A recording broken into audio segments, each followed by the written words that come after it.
All right, here we go. Civil government. Restaurants. Well, we were talking about Chick-fil-A earlier. We were talking about Chick-fil-A. That does qualify as a restaurant. That is a restaurant. Mm-hmm. It's a good one. I like it. So, do you... I imagine that fast food restaurants like Chick-fil-A are ones that you eat at more often than sit-down restaurants? Yeah, I'd say we yeah. My wife and I tend to go more towards because they food. tend They're to be cheaper and faster. Yep, that's right? sort of the idea. But the experience we often will sit down in the fast food restaurant. Right. So I'm going to say, I guess, using the terms of the dining, so you have fast food, you have casual dining, and you have formal dining. Okay, yeah. Right? That's my understanding. I'm not a restaurant. Sure. Formal dining, I only do that when I'm going out with my wife's parents. Right. Casual dining, like Red Robin's, Red Robin's, or even like or IHOP, like the restaurants in nice hotels and things like that. Right, those tend to be casual dining. Casual dining, yeah. Some hotels will have formal dining restaurants. Yeah, I've been to formal dining with my wife's family. Yeah. But casual dining, my wife and I tend to do for special occasions, like anniversary, birthdays, stuff like that. Yeah. Other than that, where you sit down, you have a waiter or a waitress, and you you have a menu, like Red Lobster or something like that. Yeah. Well, or like I say, or Red Robin's, or any of those. I say Red Robin's because everyone's going to know it in North America. Oh, okay. Yeah. Right? That's what's spread. Red Lobster, pretty much everyone knows too, just because it seems to be they've embedded in the culture somehow. They've got those nice buttery biscuits that are really great. Yeah. Yeah. How about Olive Garden? That's in the States too, right? We've got Olive Garden. Yeah. That's another one of those sit-down ones. Yeah. And you got definitely casual dining. Yeah. But most of the time we're going to fast food restaurants with coupons. Yes. So. Yeah. Ads that come in the mail. And fast food, burger places, things like that, diners. Yeah. Which is probably more towards fast food. We experiment a lot, but a lot of it's towards the faster, more casual than a lot of things. Well, we just don't want to do the dishes, Right. So, like we're okay with eating out to just avoid the dishes once a week or so. Right. Sure. So. Yeah, we eat restaurant a lot less than that, and just because. Well, you got kids now. I was going to say we have kids, so it's expensive and a pain in the neck. Like a casual dining experience, we'll do every once in a while. Yeah. Like a couple of times a year, sort of thing. Yeah. That's because it has to be kid friendly. It has to be kid friendly. It has to be pre-planned. It's going to take a long time. Tend to want to be able to do it at a time where we can go at lunch instead of dinner, or in the mid-afternoon, so it's not as crowded, so we don't feel as bad. Plus, then the waits aren't as long for our food to come out, because all that sort of stuff is a huge consideration when you got little kids. Because if you're sitting around waiting for 45 minutes before your food comes, it's too late. So I might as well just put it in a box. Yeah. Like, because my kids are done. Right. Right. They're not sitting down anymore at this point. Like Yeah. they've been sitting for 45 minutes. Like, forget it. Yeah. Like they're hungry, but we had to feed them what we had already. So they've already been eating crackers and stuff that we had. So they're full now. Yeah. The restaurant experience is really, really interesting because, Liz and I, we budgeted out and we're like, okay, we've got so much money each week we can spend on our weekend entertainment, and that includes our restaurants. So and that's to get very far on weekend entertainment, you've got to put in a good chunk of money. Mm-hmm. It really is interesting when you're like, I'm going to buy this new TV. Okay, that'll cost me a modest TV, maybe a few $100s, or I'm going to go out to eat like 6 times. It's like, when you're talking about going out to eat 6 times, that's you can't compromise on that. You're going out to eat 6 times. But the TV, it's like, we can live without the TV. Right. Whereas, for me personally, I do those things in my head all the time. Oh, yeah. Where it's like, but if I eat out every week, then that's like $50. Right. That's right. I can just cut that out. Kids. That's right. Yeah. Then I just cut that out, and I can buy an OLED TV next year on Black Friday. Right. Right. And it's just like, if I just cut this one thing.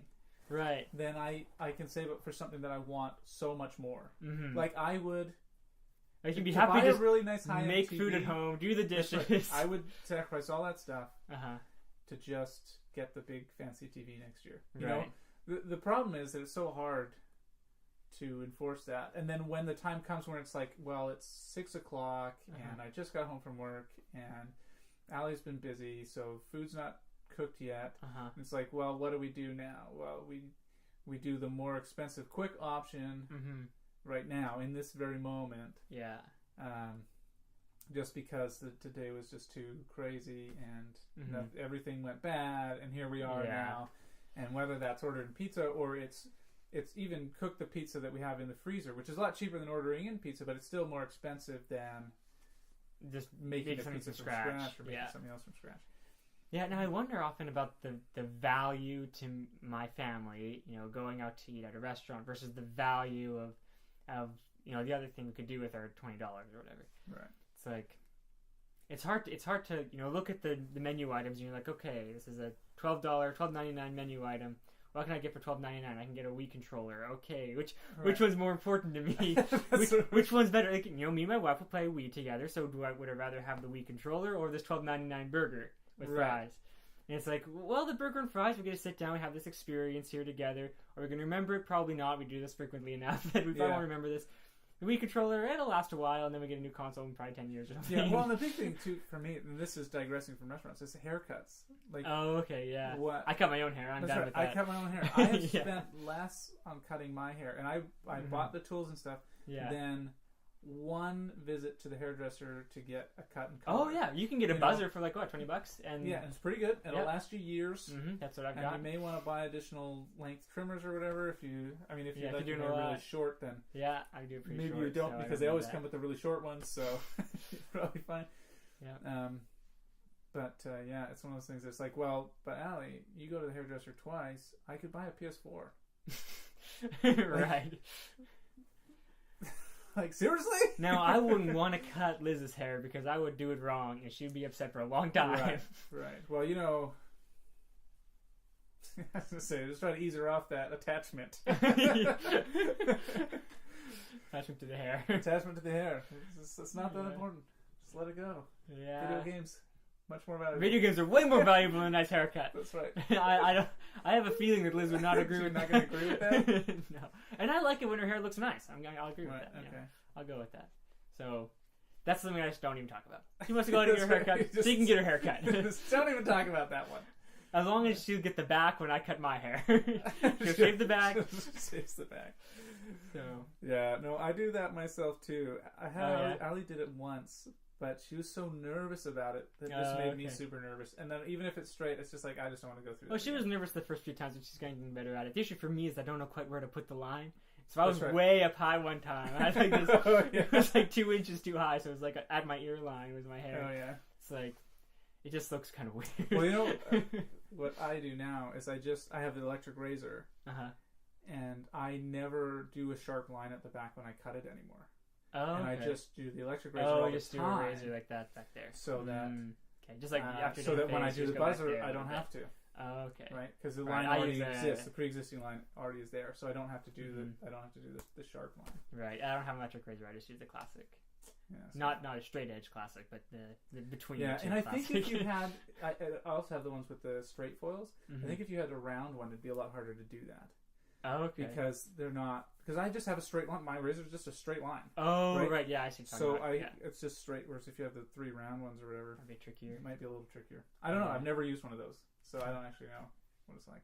Yeah, I had one of those. I dropped it, and it broke. Bummer, dude. Yeah, that was in France too. That was in France too. Right? Yeah. And I wasn't in an economical position while I was in France to go and buy a new one. So I'm like, well, electric razors can be expensive. A lot more expensive than your disposables. That's right. Yeah, at least in the long, in the short term, and that's what I needed. In short the long term, I think the electric. It depends on the electric razor. If you don't drop it on the floor and break it, you're in good shape.